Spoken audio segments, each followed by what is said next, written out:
Welcome to the future side.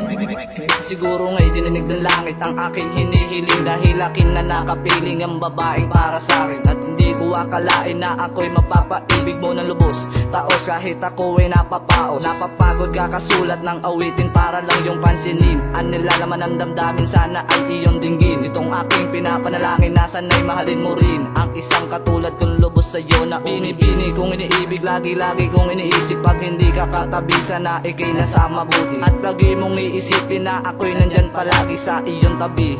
At pag ikay nalulumbay, ako ang tatayong sandalan kung ito'y kinakailangan. Hindi papabayaan, hindi papakawalan. Pangako ikaw ay paglalaban sa kahit sino pa man.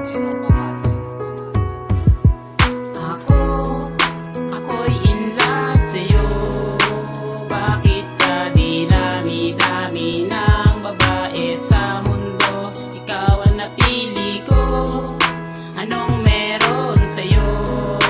Bakit di ko maiwasan na mahulog ang loob sa isang katulad mo? Ano ba tong nadarama sa isang katulad mo? Napahanga na naman ang isang katulad ko. Alam mo ba ako si Nesha Palhim na nagmamahal sa'yo, at ako rin yung tipo na sumasaya kapag kasama mo. Ikaw ang iibigin ko magpakailanman hanggang sa dulo ng walang hanggan. Marami mang pagsubok at hadlang sa ating pagmamahalan, di kita ipagpapalit at aking kang ipaglalaban. Lahat ng bagay na naisip mo aking ibibigay, at gagawin ko ang nararapat, wag ka lang sa'kin ay mawalay. Ang tulad mo, dahil ayokong mawalay sa'yo, pinapangako ko sa'yo ang puso ko'y iyong iyo. Dahil tanging mission ko sa buhay ay mapangalagaan ka. Wala akong ibang hiniling kundi ang lumigaya ka. Dahil ikaw ang anghel na bigay sa akin ng Diyos, mamahalin kita at kailanman hindi magtatapos.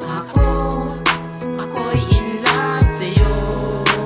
Bakit sa dinami-dami ng babae sa mundo, ikaw ang napili ko?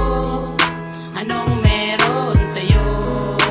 Bakit di ko maiwasan na mahulog ang loob sa isang katulad mo? Ngayon pakinggan mo ang awit na inilaan para lang maramdaman na ako'y in love sa'yo. Sana nga malaman mo na ikaw lang talaga ang aking pinapangarap na babae. Di na bali ang pagtitig, may hiwatik na pag-ibig. Pwede ka rin na sa kanila na lang kita na mahalin at angkinin. Sa paningin ng mga taong may ugaling manloloko at siloso, kaya sa'yo na ako at ikaw lang ang aking hiling na sa buo kong pagkatao. Dahil nga naramdaman ko ng umibig ng tapat, sapagkat ngayon dapat akong magpasalamat, sapagkat sa'yo ko lang natagpuan ang hinahanap. Pinangharap na kita at kung alam mo lang ang nararamdaman ko sa iyo, laging tapat at ang tawag ko doon mahal. Laga ka pa rin naman sa puso ko, ang gusto ko